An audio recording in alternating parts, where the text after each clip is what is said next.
We're diving into the implications of a new study showing strong demand for AI and advanced solutions, but low satisfaction with ROI.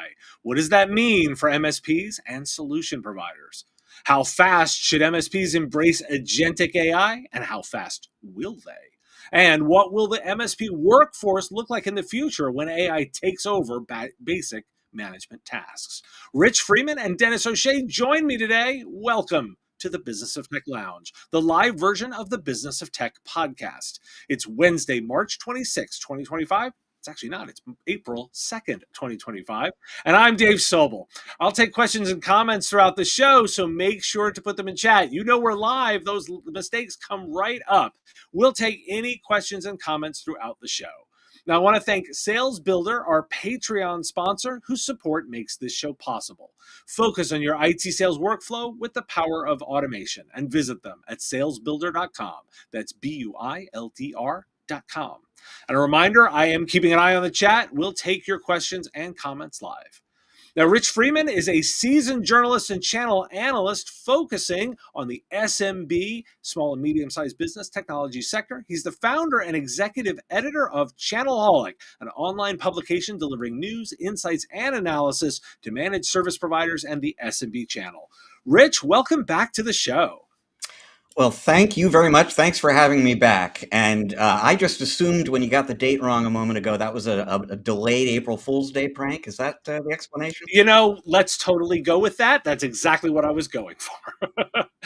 And Dennis O'Shea is the founder and CEO of Mobile Mentor, a company established in 2004 with the mission to empower individuals to maximize their potential of their technology. Mobile Mentor focuses on modern endpoint management and security solutions in the US, Australia, and New Zealand. And Dennis has been instrumental in forging strategic partnerships, notably with Microsoft, leading to multiple recognitions in Microsoft's Partner of the Year awards. Dennis, welcome to the live show. Thank you, Dave. Nice to be on the live show. I was on the not live show. we had you on for a great interview a couple months back, and I knew I had to have you on to mix it up for some of the fun topics when we do this live. Thank you. Now, I'm going to dive right in. Rich, you and I were prepping for the show, and you brought up a new set of research study that I found really interesting, where clients are heavily investing in AI with a 95% adoption rate, but are not satisfied with the ROI, as 86% are feeling like there's pressure to show results, and 64% admit the investments haven't delivered as expected. I'm going to ask you, what were you thinking as you dug into this data research and said, what are the big implications here for providers? Yeah, I mean, the data was fascinating, right? Because we're talking an enormous appetite among the end users surveyed by Logicalis, a solution provider MSP. They did this research, and 95% of the people they surveyed are going to be investing in these advanced technologies like AI, machine learning, IoT in the next 12 months. Very similar percentages in the last 12 months. So it's not like you've got to convince these companies to be interested in advanced technologies. Where the problem is delivering something that is actually getting value or bringing them ROI on the money that they're putting into it. And the enormous delta between the interest and the results spells opportunity to me for the people out there in our audience right now who have the skills, the knowledge, the experience, the capabilities to go in there and not just talk to the clients about AI and IoT, not just proof of concept something, but actually roll something out that works and that delivers results. And particularly now, this is a window that is open, but it will close over time. But for right now, if you are in that minority of solution providers out there who can actually deliver ROI around these technologies that businesses very badly want to be investing in, it's not just a revenue and profit opportunity, it's a huge sort of stickiness opportunity as well. You're the folks who helped us figure this out when nobody else could. Which leads me exactly to Dennis. So Dennis, you're spending time talking directly to customers. Give us a little bit of the insight of what they're asking for to address with AI. Like, how are they addressing it? How are they asking for it? And what are you telling them? A lot of it is very tactical today. It's people asking for, initial licenses to experiment and figure out what's possible. The ROI question is probably the hardest question to answer, honestly. There are a few others we see that come before that are slightly easier, but still challenging. The first is usually the use case. What are the use cases we should be looking at? Some organizations will allocate Copilot licenses or other AI licenses and products based on seniority or roles in an organization, rather than truly looking at the nature of the work a person does to see, can generative AI make a difference to the way they work. That's the first thing, is identifying the right use cases, and that journey will go on over time. The second thing we see is securing the data. And that's the big difference between consumer grade AI and AI in a business, is the need to protect the data. Because what everyone's worried about is oversharing. If I do a search and say, show me Dave Sobel's last payslip, or show me, whatever I'm looking for, AI will find it unless the data has been appropriately classified and tagged and labeled.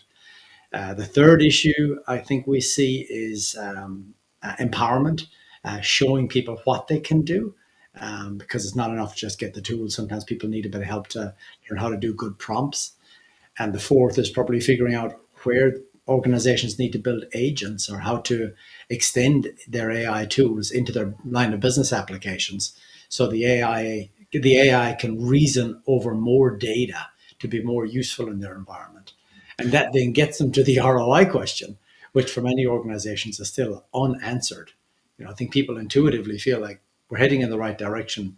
We should be embracing AI. We don't want to get left behind. Can we actually tell the boards? Can we tell our shareholders are getting a return on this?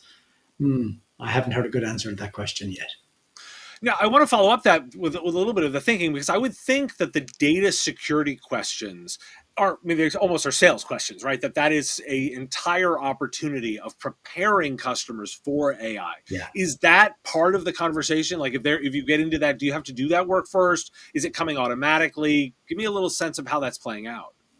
From most smaller organizations, they're not mature in the way they manage data. Large organizations, say legal firms, banks, any organization that has to comply with CMMC or any kind of serious security compliance posture, will probably have their data classified and tagged, but most businesses don't.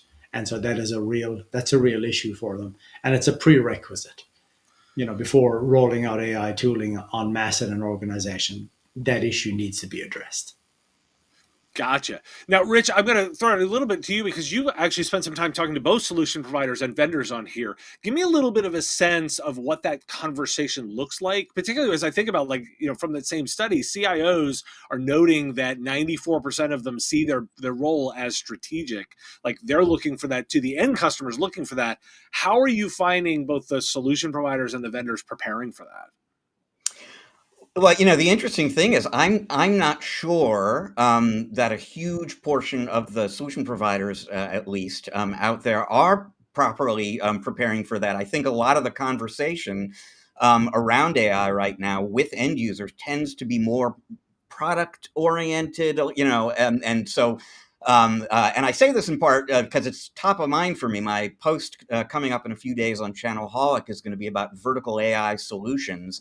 And the companies that I'm talking to that are doing this are having a different kind of conversation with a different person. So they're not coming to an organization and talking about productivity, which is definitely a form of ROI, but it's also a little bit abstract and hard for people to kind of appreciate. They're not talking about how we're going to make your IT department, more efficient or whatever.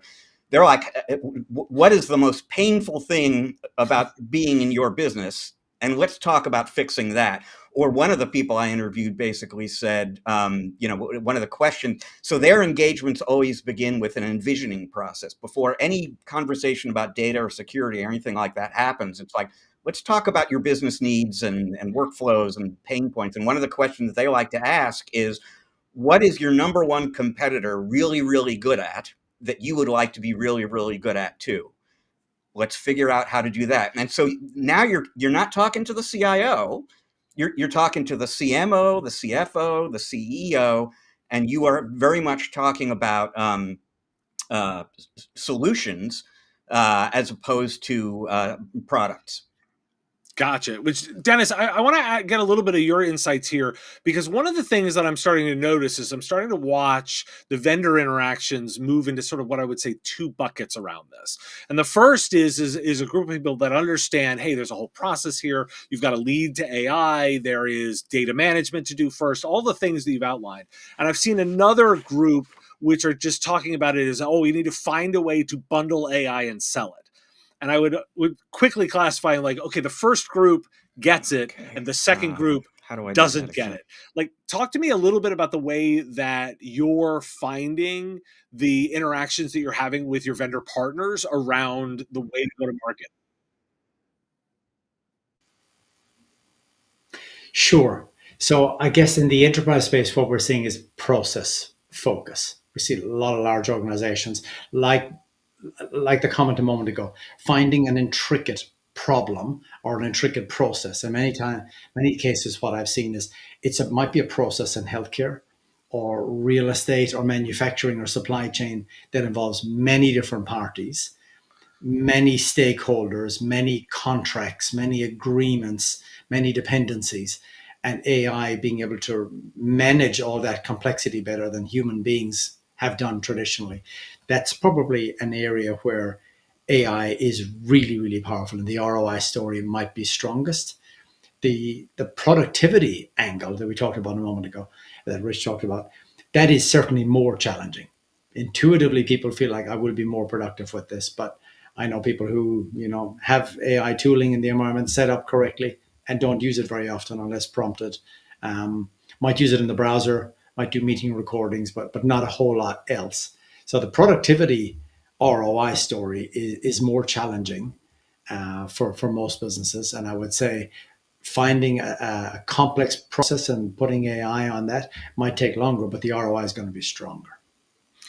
Now, a reminder for viewers, if you have a question or comment, throw it in chat. We'll bring it up interactively. Now, I'm going to pivot a little bit to the agentic side of things, because that's clearly the buzz that we're all hearing right now. We talked a little bit about it on last week's live show, but Rich, you just recently did a whole piece on Channelholic around Atera and their implementation of Autopilot, which is their AI-driven tool to put forth and do automatic diagnosis and resolve IT services issues without client intervention.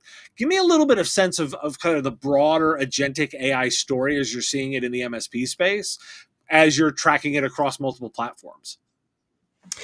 Yeah, well, I mean, all of the major RMM PSA vendors, all the managed services tool makers, obviously they are working in AI. They are rolling out AI functionality.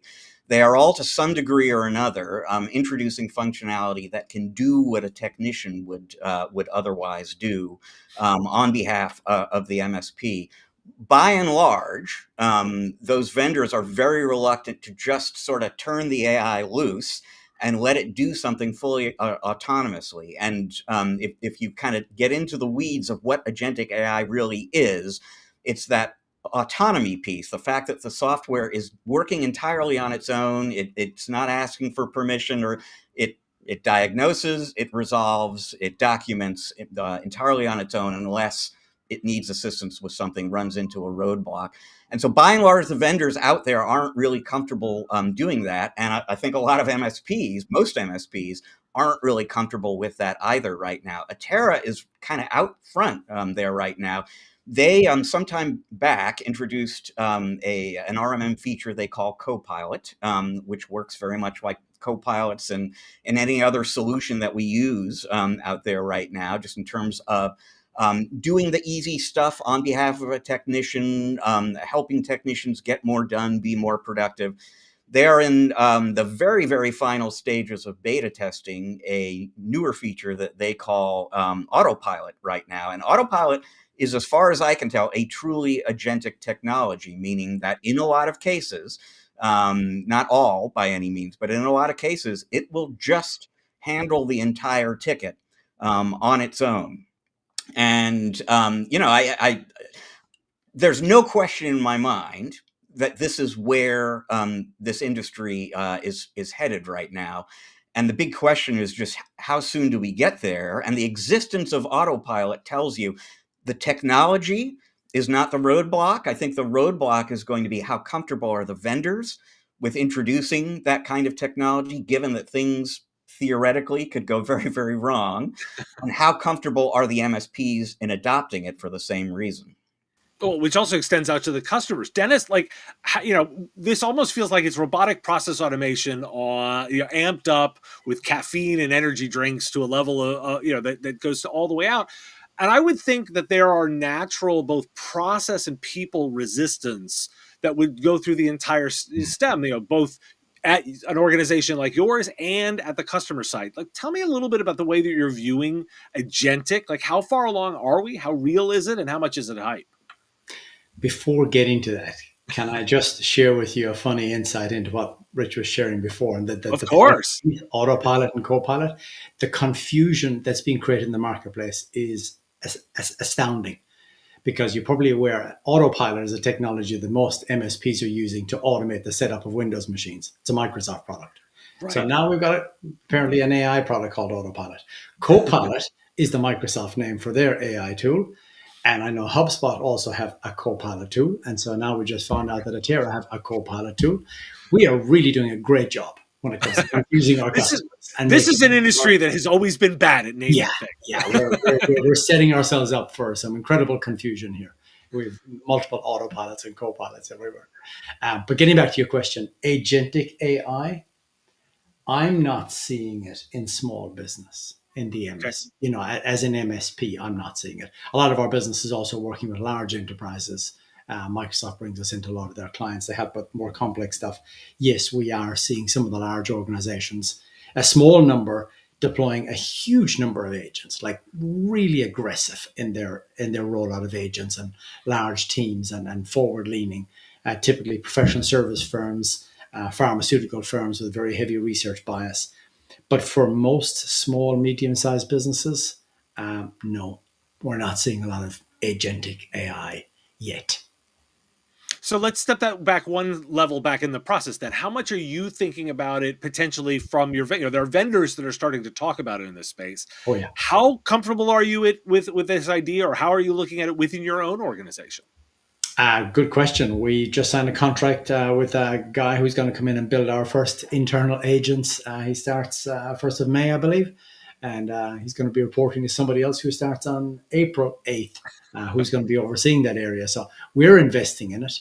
We know we need to learn, we need to figure this out, but we're not there yet, is the honest answer. But we know we need to get there. So I think that question leads me then to the next area that I kind of wanted to discuss with you guys, and I'm going to say, like, let's talk a little bit then about what the workforce looks like. Dennis, you just said you're literally hiring somebody to think about that. That kind of implementation of we call it a chatbot, an agent, whatever it is, that has very specific implications on the kinds of humans you're going to need in your organization, both say this year, then also within the next 24 months. And if you're trying to think about people and their career path, which I know an organization like yours is, you've got to be thinking about the way people are going to be working 3, 4, and 5 years out. Like, what are you thinking about the future of the workforce in this space as you're starting to bring in agents? I'm thinking the task of writing code becomes infinitely simpler. We've got another business that's building a SaaS product. We've got a BA who is now doing DBA work, which would have been, work where you would have needed an experienced SQL person in the past to write the scripts. A BA is able to do that using AI tooling. We've got people able to do PowerShell scripts way faster than they ever could, or using natural language to be able to produce custom queries and in KQL to do advanced troubleshooting and diagnosis. So the skill of writing code is going to get so much easier for basic work. I think the skill of understanding what the code does, dependencies, interfaces, API, integrations, security considerations, that will become a lot more important because organizations will simply produce more code because the barrier is going to be lower.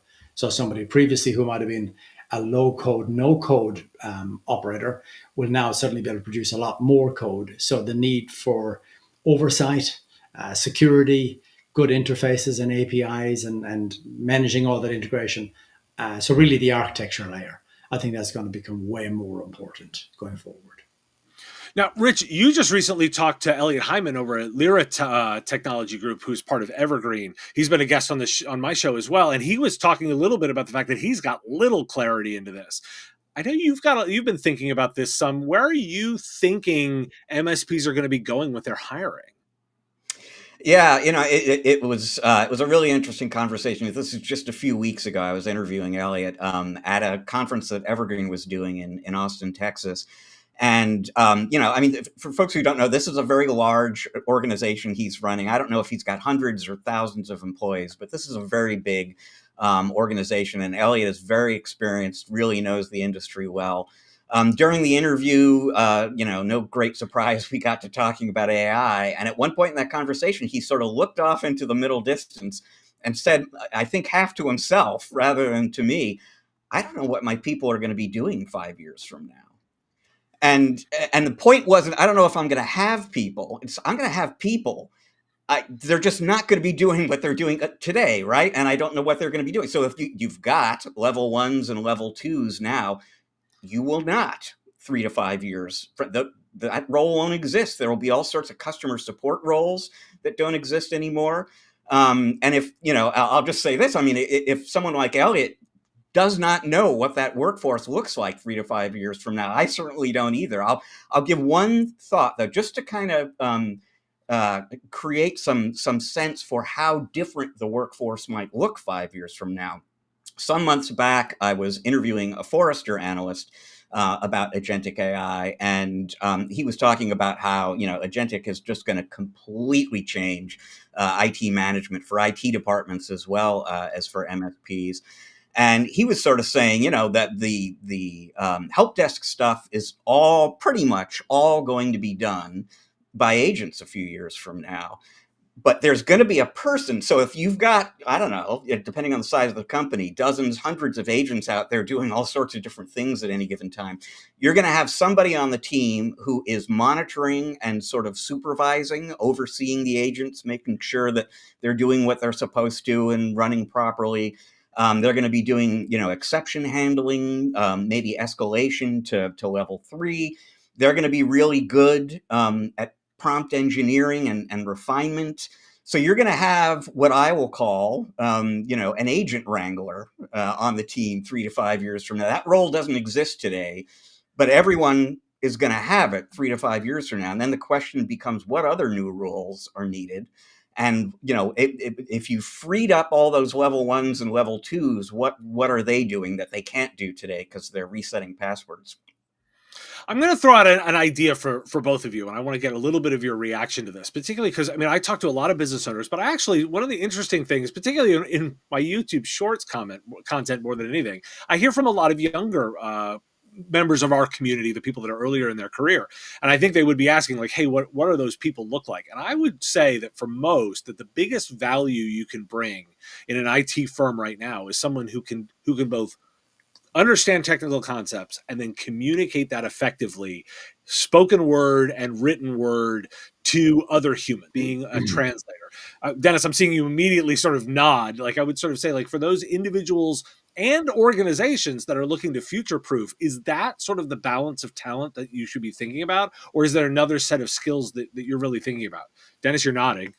Yeah, look, I'm biased because I run a service business, and a lot of what we do is act as the interface between people and their technology. I've been doing this for 20 years. We work with millions of people, and contrary to the conversation that Rich had with Forrester, I think there will always be a need for people and humans and a service layer. Yes, the technology is going to do amazing things, and agents will do a whole lot of work that may have been done manually in the past.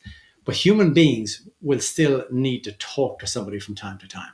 Perhaps during their onboarding as an employee, perhaps when there's a security incident, when there's a lockout situation, when they're getting a new device, when they're porting something in, porting something out. Human beings will still want assistance from another human being. I don't think agents will replace all of that and replace all the level 1, 2, 3 hierarchy we're used to building. And as the technology becomes more and more complex, yes, somebody needs to translate it. Somebody needs to be able to explain to the exec, here's what's possible, here's what you can do, here are the things you can retire. here are the technologies you can take out. Here are the costs you can take out. Here's a better, smarter, faster way of doing this. That's a conversation. I don't believe an agent can do that. So I truly believe companies and people will need a mentor to help them with their technology and help them navigate through change. And as change accelerates, the need for that human interface might even be greater than it is today. Now I'm going to layer on another little detail here. And Rich, you threw this data my way, and I thought it was particularly interesting. Joe Panettiere posted this on LinkedIn about some of the implications of coding, and these are data cited from CNBC. For about a quarter of the current Y Combinator startups, 95% of their code was written by AI. And for the last 9 months, the entire batch of Y Combinator companies in aggregate grew 10% per week. Now, this implies that with everyone being a coder, and we know that that discussion about vibe coding has been another thing that I'm seeing a lot of. Like, I think the combination will end up being the ability to craft, as you just said, Dennis, like take those discussions with customers and craft them into the end result. Using code will be the true value piece, and communicating and shifting that. Are there other bits to this that you're thinking about, as you're implementing or talking to MSPs that are saying, like, this is the stuff that we need to be doing better as the coding portion becomes more driven by machines? And was that to me? Yeah, sure. Why not? Please. Yeah, no, I mean, what, and part of why I flagged this data with you before is, I've been I've been covering about this industry for a couple of decades now, basically, and for a long time, I've been encouraging MSPs to think about custom application development for their customers because it's extremely sticky. It's high margin. It doesn't get easily commoditized and so on. And the biggest issue has always been finding and investing in and paying skills, talent, the people who can actually do that. And all of a sudden, it occurs to me that if these Y Combinator startups, a quarter of them are generating 95% of their code via AI, it's like, heck, I could start a startup right now, right? And 95% of the code is just going to get generated for me. And so that barrier, that idea that I'm interested maybe in coding solutions for my clients, but I don't have the talent in-house to do that. That barrier has kind of gone away. And so, we're like, even outside the context of AI, we're at a point in time like right now where a lot of the technical work that MSPs do for their end users is becoming increasingly commoditized. And the thing that's going to keep you relevant, going to keep your profits high, going to keep your customers loyal to you is your ability to solve business problems, deliver solutions, and so on. And coding plays a huge role, potentially, at least in that. And so, with that barrier to entry around coding, all but collapsed right now, I just think it's going to be a really smart and necessary thing for MSPs, to get better and better at using AI to create, vibe code solutions for their customers, basically, because that's going to be the thing that keeps those relationships alive and keeps you relevant to them. And I'll remind watchers, if you want to throw a question or comment as we wrap up here, I want to make sure that we get your comments and questions on screen. Dennis, how much are you and your team thinking about the way that you're going to start writing code for customers? Well, it's really interesting the way that Dave has framed this as something that MSP should look at.